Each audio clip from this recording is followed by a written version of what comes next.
Olá, estudantes, tudo bem? Então, hoje nós vamos trabalhar o mundo grego. Então, nós vimos lá, então, as civilizações, né, do continente africano, tá? Nós vimos, então, na nossa aula anterior, algumas regiões da África, tá? Vimos lá o Egito, a Mesopotâmia, a Fenícia, os hebreus, os persas. E agora nós vamos começar no que a gente chama de mundo clássico. O mundo clássico é a cultura grego e a cultura romano, tá? Então a cultura da Grécia, a cultura de Roma é chamado aí do mundo clássico. Então a partir de agora, então nós vamos conhecer um pouquinho do mundo grego, ou seja, a Grécia Antiga. Vamos estudar então aí a formação da Grécia Antiga, a cultura da Grécia, a questão religiosa deles e o grande legado que os gregos deixou para a gente. Então, quando a gente fala em mundo grego, a gente então, né, lembra aí grandes contribuições dos gregos. Os Jogos Olímpicos, por exemplo, como nós temos aqui, fazendo referência à imagem. Então, essa imagem aqui, então, são de um atleta da Grécia em períodos aí dos Jogos Olímpicos dentro do mundo grego. A questão da democracia, a questão da filosofia, o surgimento da filosofia. Aí nós temos aí Sócrates, Platão, Aristóteles, alguns grandes filósofos que deram grandes contribuições para o mundo moderno. Então vamos dar uma navegada aí, né, pelo mundo grego e conhecer algumas características dessa civilização. Então a gente não resta dúvida que quando a gente fala em Grécia Antiga, ela deixou aí grandes contribuições para a cultura ocidental e é um valor aí estimável essas contribuições da Grécia para a cultura ocidental. Então foram com os gregos que surgiu aí o conceito de cidadania e através deles também lançou-se aí a base do pensamento científico. E a arte também são grandes contribuições aí da civilização grega, ou seja, da Grécia Antiga. Eles também são responsáveis pela criação da literatura, do teatro, e que até hoje muitas peças teatrais são baseadas aí nos ensinamentos dos gregos. Uma das principais características deles é a busca ideal de perfeição e beleza. Então os gregos, eles tinham uma preocupação muito grande com o corpo belo, com a feição bela. Daí então o ser humano até hoje tem uma grande preocupação com a beleza corporal. Então a beleza corporal que a civilização atual hoje segue está ligado aí com aquilo que pregava os gregos antigos. Eles também tinham uma preocupação com o equilíbrio das emoções, das formas. Então, para eles, o indivíduo ele tinha que estar em equilíbrio. E o equilíbrio seria o quê? Entre o ódio e o amor. O ódio e o amor deveriam de estar em perfeito equilíbrio. Então, assim agia o corpo. Se o corpo está em equilíbrio com o ódio e o amor, nós vamos ter aí um corpo perfeito, uma beleza perfeita. Para os gregos, o corpo perfeito e a beleza perfeita, ela vem a partir do momento que o ser humano consegue o equilíbrio entre o ódio e o amor. E aí nós temos um grande ensinamento deles nessa questão aí, o equilíbrio do ódio e do amor. Aqui eu coloquei para vocês uma imagem de atletas, né, da Grécia Antiga e para vocês perceberem o corpo belo. Então eles tinham uma preocupação muito grande com o corpo, com o aspecto atlético, o aspecto físico, sempre um corpo bem atlético, como a imagem aqui está mostrando para vocês. A Grécia Antiga, o território deles é dividido em 3 partes. Quando a gente fala então em Grécia, essa questão é para mostrar que era um território onde tinha aí vários povos, várias cidades, e esse aglomerado de cidades foi chamado de Grécia. Então nós temos a parte da Grécia continental, a Grécia insular, asiática ou também a Grécia Jônia. Asiática ou Jônia é a mesma coisa. A Grécia, ela não era um estado unificado, quer dizer, unido. Então os territórios eram autônomos, ou seja, as polis, que são as cidades gregas, eram chamadas cidades-estados, ou seja, cidades autônomas. Cada cidade tinha o seu governo. Assim que era o território chamado de Grécia. Quer dizer que não tinha um governo para todas as regiões da Grécia. Então, o território era um aglomerado de cidades e cada cidades gregas, que são as chamadas cidades-estados, tinha o seu próprio governante. Então, eram cidades autônomas, que a gente fala polis, as polis gregas, que são as cidades da Grécia, que elas eram autônomas. Aí nós tínhamos algumas cidades importantes. Lógico que tinham mais cidades, mas as mais importantes cidades da Grécia eram Esparta, Atenas, Tebas e Corinto. Eram algumas das principais cidades que faziam parte do aglomerado de cidades dentro do território que ficou chamado de Grécia. A polis, que é a cidade, né? Cada cidade tinha um núcleo principal, principalmente de administração. Tinha as vilas e as áreas agrícolas. No núcleo principal, nós tínhamos aí Acrópole, Ágora e o Haste. Então, eram algumas aí localidades, né? Algumas, podemos dizer aí, algumas construções, alguns centros políticos, centros religiosos dentro da Grécia Antiga. Então, dentro de cada cidade tinha, então, as administrações, aonde ficava, então, a administração política, a administração religiosa e assim por diante. Então, assim era a formação de cada polis dentro da Grécia. Vamos ver aí como se deu a formação dessa civilização chamada de Grécia Antiga. Vamos ver em termos de formação. Então, eu coloquei para vocês aqui, então, o mapa para vocês compreenderem. Aqui nós temos a chamada Grécia Peninsular, aonde para cá, então, vieram povos e formaram aqui várias cidades, né? Que são as cidades-estados, cidades-estados. Aqui nós temos a Grécia Insular, foi na região de Creta. Aqui a Grécia Continental. E aonde tem os pontinhos, as bolinhas pretas, são as polis, ou seja, as cidades dentro do território da Grécia. Então, tudo isso aqui foi chamado de Grécia. Cada região dessa aqui, então, tinha uma cidade. Em torno de toda essa região vão ter as polis, que são as cidades dentro da Grécia. E aqui nós temos os limites territoriais da civilização grega. A história da Grécia, por ela ser uma história muito grande, muito extensa, ela é dividida em períodos. Então, foram aí quase 2 milênios de história do povo grego. Então, essa civilização, por ser muito grande, é dividida em períodos. Nós temos aí o período pré-homérico, que é antes de Homero.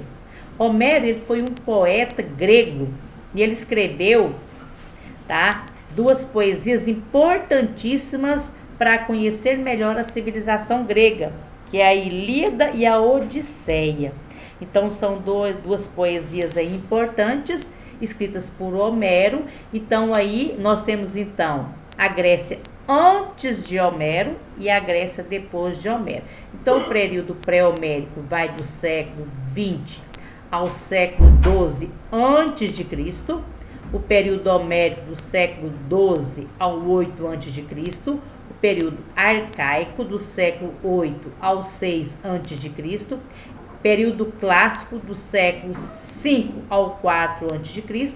e o período helenístico. Então, são os períodos aí da divisão histórica da civilização grega.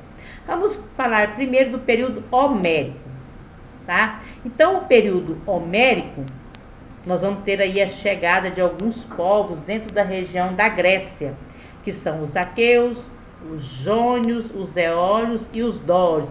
A chegada de povos naquela região que eu mostrei para vocês do mapa, onde se formou a civilização da Grécia. Então, vamos ter a chegada desses povos dentro do território.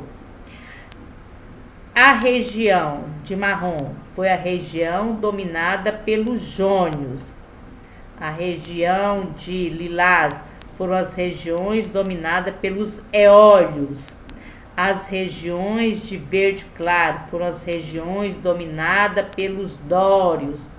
E a região de laranja, a região dominada pelos arcádios. Então, são os povos que ocuparam a região da Grécia.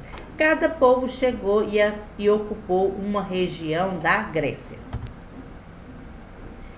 Primeiro a chegar na região foram os aqueus. Então, os aqueus foram os primeiros povos a chegar dentro da região da Grécia, tá? Então, na região do território grego, nós temos então aí os aqueus, foram os primeiros povos a chegar. Os aqueus, eles se instalaram aonde? Na região chamada de Peloponeso. Então, os aqueus chegaram na região do Peloponeso, dentro da região da Grécia. E na região do Peloponeso, a principal cidade era Micenas. Na cidade de Micenas, eles vão estabelecer intercâmbio com os cretenses, que está aqui na região de Creta, tá? Então, os micenas, então, vão desenvolver comércio com os cretenses. Então, vão desenvolver comércio com os cretenses. Então, a cidade de Micenas mantém comércio com os cretenses. Os cretenses eram um povo que tinha grande riqueza e poder. Eles tinham extenso comércio marítimo, devido à sua localização, era extenso comércio marítimo na região. Com os cretenses, os aqueus assimilaram, ou seja, aprenderam a metalurgia do bronze, o uso da escrita, a arte de navegar. Então, a partir do momento que os cretenses têm contato com os aqueus, eles vão assimilar alguns costumes desses povos. Os aqueus, que são chamados de povos micênicos, porque a principal cidade deles era Micenas, correto? Então, os povos micênicos, eles vão dominar Creta, vão passar a dominar aquela região. Esse período da dominação, né, que os aqueus, que são os povos micênicos, denominando Creta, é um grande episódio, que nós temos aí até filmes que retratam esse período, que é a cidade de Troia, aonde os aqueus dominam a cidade de Troia em Creta, que é a guerra de Troia. Então, nós temos aí um grande episódio nós temos aí filmes, né, livros, histórias em quadrinhos que retratam esse episódio. Então, os aqueus, o povo grego, dominando a cidade de Troia, tá? E vocês sabem, né, através dos filmes, que eles dominaram através do cavalo, que é o cavalo de Troia. Então, os aqueus entram dentro do cavalo para dominar os troianos, levam o cavalo como se fosse um presente dos deuses. Os troianos abrem os portões, colocam o cavalo lá dentro, só que dentro do cavalo tinha muitos soldados gregos, que são aqueus. E aí, então, eles vão conseguir, dessa forma, dominar os troianos. Até então, eles não tinham conseguido dominar Troia, mas com a entrada do cavalo dentro da cidade, os gregos conseguem dominar Troia. Por quê? Devido à localização de Troia. Eles queriam ter o domínio do mar. Por isso que eles passam, então, a querer dominar Troia, correto? Vou até dar uma dica aí para vocês. Tem um filme chamado A Guerra de Troia. Esse filme ele é muito bom, vocês vão conhecer muitas características do povo grego. Muito bom para vocês conhecer melhor essa civilização, ok? Quem tiver interesse aí, só então, lá no YouTube tem o filme. Eu acho que até no Netflix também tem, é A Guerra de Troia, tá? Em 1100 a.C., são invadidos pelos dórios, o povo aqueu de Micenas. Então, nós tínhamos os aqueus, agora vai chegar os dórios e vão dominar os aqueus que formaram aí a civilização micênica. Os dórios provocaram a fuga desse povo, que vai sair então da região devido à chegada dos dórios. E nós temos aí a chamada primeira diáspora grega, que é a saída dos gregos da sua região, ou seja, fugindo do domínio dos dórios. Diáspora quer dizer saída, então a saída do povo grego. Uma parte dos dórios vão se fixar na região do Peloponeso, onde mais tarde vai transformar-se na cidade de Esparta, e a outra parte nas ilhas do mar Egeu. O território ocupado pelos eólios e os jônios pouco sofreram com a invasão dos dórios. Então, a chegada dos dórios marca aí o início do período homérico. Então, nós vamos, então, até aqui a gente viu aí o período pré-homérico. Vamos ver aí o período homérico. Tempos homéricos. Então, ele vai se dar aí com a invasão dos dórios, que vai provocar transformações no modo de vida dos gregos. Com a chegada dos dórios, muitos costumes gregos vão serem modificados. Isso vai ocorrer constantemente. À medida que cada povo chega na região da Grécia, muitos costumes vão desaparecer ou vão ser incorporados a outros costumes. Diminuiu as atividades urbanas, o comércio e o artesanato. E as atividades artísticas perderam importância. Aqui nós vamos ter a sociedade se organizando em gêneros. Gêneros são pequenas famílias. Quando a gente fala pequenas famílias, como se fossem pequenas comunidades. Então, são laços de parentesco, de amizade, que une um grupo. Nós vamos ter aqui a organização dos gêneros. Nos gêneros, a propriedade da terra era comunal, igual, baseado na agricultura. Tinha um líder, que era o clã, mas esse líder, por ele ser líder, ele não tinha mais poder que os outros. Ele era apenas uma figura para ajudar a administrar melhor os gêneros. Após 3 séculos, nós vamos ter aí escassez de alimento dentro da região da Grécia. Isso aí vai levar a ocorrer conflitos e disputas pelo direito da exploração de terras cultiváveis. Então, as terras cultiváveis vão ficar em poucos e vai começar a haver aí entre eles um conflito. Isso aí começa a gerar desigualdade social. Então, uma civilização que antes era formada de gêneros, agora vai começar a ter a desigualdade. Surge a propriedade privada. Aqui nos gêneros não tinha propriedade privada.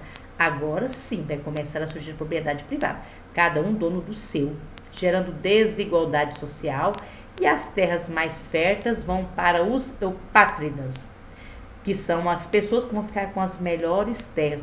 Surge o que a gente fala de aristocracia da terra, o grupo que vai ter o domínio das terras mais férteis. Por volta do século 8 a.C., a economia grega volta a crescer. Com o crescimento da economia, claro, vamos ter então aí o crescimento populacional. A população começa a crescer tanto que nós vamos ter aí a segunda diáspora grega, que são os gregos saindo das suas regiões para procurar outras regiões, e isso devido ao crescimento populacional. Houve então a expansão das pessoas para outras regiões além do território romano, correto? Surgiram então aí cidades semelhantes às polis. Então, nas regiões do Mar Negro, do Egito, vão surgir cidades semelhantes às polis gregas. Aqui nós temos a imagem de algumas polis da Grécia Antiga. A Grécia, ela era um território muito montanhoso e cortada pelo mar. Por isso que era uma região que não tinha muitas terras férteis, tá? O período arcaico. Com a intensificação do comércio, alguns grupos sociais se fortaleceram, mas houve o empobrecimento dos camponeses e muitos se tornaram escravos. O comércio intensificou, porém os camponeses empobreceram. Nós vimos lá que vai ter a escassez de terras férteis, então uma aristocracia vai comandar as terras mais férteis. Com isso aí, então, muitos camponeses vão ficar sem terra. E com isso vai ter o empobrecimento dos camponeses. E muitos deles vão se tornar escravos. A Grécia passou por um período de conflitos sociais. Alguns perderam suas terras e muitos se tornaram escravos por dívidas. Muitas cidades gregas aboliram a monarquia, governo de um. Criaram a aristocracia, governo de alguns.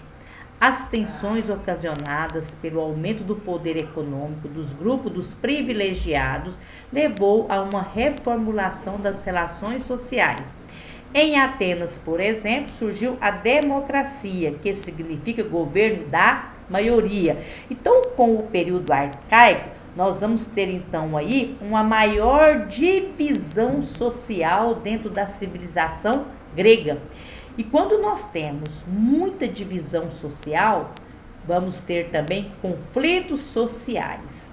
As desigualdades sociais, elas geram conflitos sociais. Vamos ter aqui então escravos, muitos escravos, principalmente por dívidas. Algumas cidades vão criar monarquia, que é governo de uma pessoa para governar toda uma região, e outras vão ter aí uma aristocracia, um grupo que vai comandar o poder. Isso então faz com que as tensões sociais vão aumentar e vamos ter então aí um grupo privilegiado, que é o que vai ter o poder econômico. O poder econômico vai cair nas mãos dos grupos dos privilegiados. Em Atenas, por exemplo, que era uma cidade da Grécia, vamos ter lá o questionamento, o surgimento, já a ideia de democracia, que quer dizer governo da maioria. Então, a democracia é quando um governo ele vai governar para a maioria. E em Atenas já surge essa questão. Um governo tem que governar para a maioria e não para uma minoria. Nós temos aqui, então, uma cidade grega. Aqui no alto, geralmente, ficava a Acrópole, tá? Onde ficava, então, a administração política, onde ficava aqui a administração religiosa, no local mais alto, onde poderiam ver melhor toda a região. Olha só como que era a geografia da Grécia, muitas montanhas, por isso que as terras eram pouco férteis. Então, pessoal, aqui eu finalizo com vocês a primeira parte do mundo grego. Então, eu trabalhei com vocês o período pré-homérico e o período homérico e o período arcádico, correto?